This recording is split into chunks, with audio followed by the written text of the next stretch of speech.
Are you a business in Sonoma County that has questions about what the economic indicators are outside of you, but also what you can do to thrive, not just survive?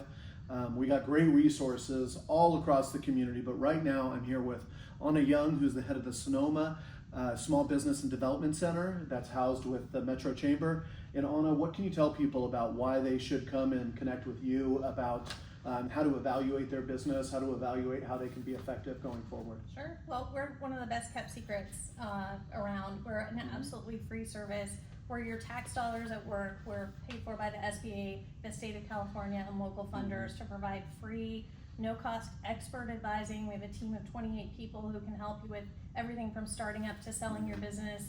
We have bilingual services. We can help in every functional area of business, and I'm just really grateful that I got a chance to come and say that today, because I know it's really important for you to provide the services that you can to as many businesses as possible. And we were talking about this earlier. It's an us problem.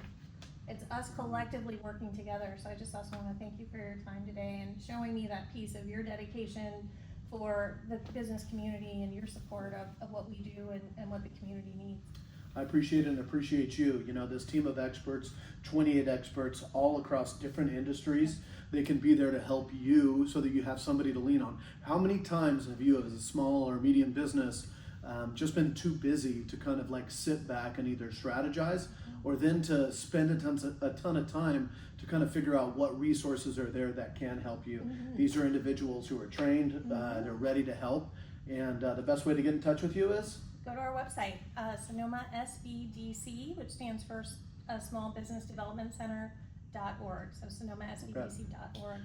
These are resources provided by the federal government with a match through the state and then us here locally. And I want to thank the Santa Rosa Metro Chamber for housing the SBDC here locally. You know, small and medium businesses are the lifeblood of our county. Main Street still is in a position where it's figuring out how to thrive post-pandemic, but with experts like this, we just want you to know that the resources are out there if you ever need some help. Thank you. Thank you.